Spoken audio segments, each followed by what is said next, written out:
France-Sahara, la carte économique avant la diplomatique.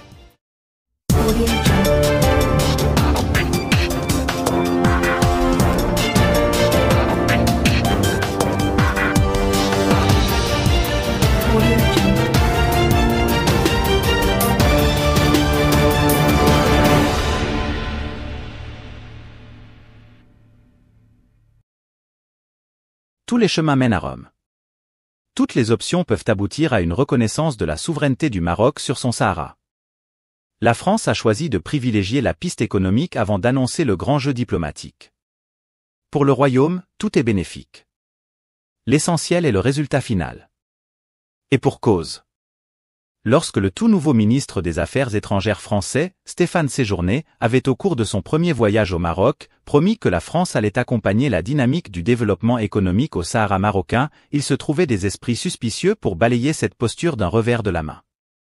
Il la considérait au pire comme une promesse illusoire, au mieux comme une hypothétique stratégie à venir, une manière de fuir les attentes politiques immédiates du Maroc. Et pourtant le feu vert donné par les autorités françaises pour investir massivement et participer à des projets économiques structurants dans le Sahara marocain est un signal fort que Paris a pris le chemin à voie unique de la reconnaissance de la souveraineté du Maroc sur son Sahara.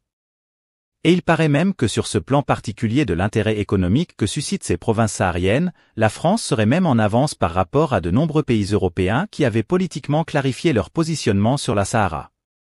Cette nouvelle stratégie française appelle de nombreuses réflexions pour en comprendre les ressorts. Comment donc un pays dont l'expression diplomatique formulée par l'Élysée et Emmanuel Macron ou par le Quai d'Orsay et Stéphane Séjourné qui refuse de reconnaître clairement la marocanité du Sahara, puisse bénir une stratégie d'investissement économique qui veut dire exactement la même chose sans l'annonce politique ? Cette approche française est destinée à garantir un double traitement, celui de donner l'incontestable preuve, sonnante et trébuchante, que la France est aux côtés du Maroc et celui de maintenir une forme de voile politique pudique à destination du voisin algérien dont une reconnaissance française officielle de la souveraineté du Maroc apparaît comme un chiffon rouge qu'on agite fébrilement devant Alger. Il est vrai que le volet économique est déterminant dans la relation France-Maroc. De la crise entre les deux pays, ce sont d'ailleurs des préoccupations économiques de patrons français qui ont été mises en avant pour appeler à faire descendre la température et à éviter de creuser les ruptures.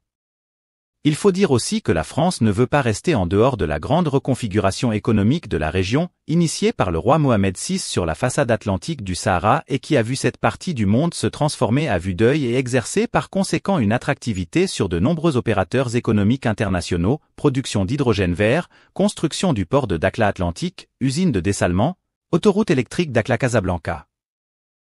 En agissant de la sorte, la France signifie sa volonté de ne pas rester en dehors d'une telle transformation régionale et qu'elle veut au contraire être aux avant-postes de ces opportunités économiques les plus prometteuses.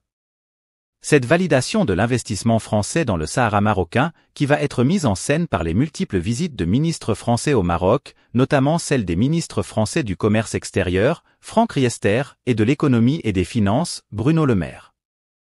C'est aussi un signal politique fort que Paris a définitivement et de manière irréversible fait le pari de la marocanité du Sahara.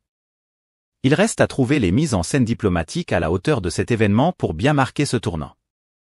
Tout le monde a en tête l'occasion d'une visite d'État du président Emmanuel Macron au Maroc, un déplacement longtemps désiré mais plusieurs fois reporté pour cause de divergences stratégiques entre Paris et Rabat.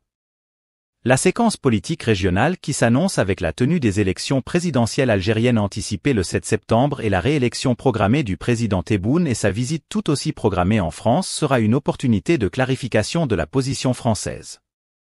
L'idée pour Paris étant de sortir définitivement de cette zone grise dans laquelle elle maintient son approche de cette discorde maghrébine.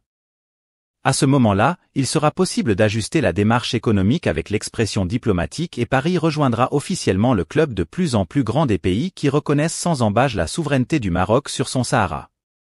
Ce qui, à n'en pas douter, non seulement donnera un nouveau souffle au partenariat stratégique franco-marocain mais aussi ouvrira de nouvelles perspectives pour l'ensemble de la région.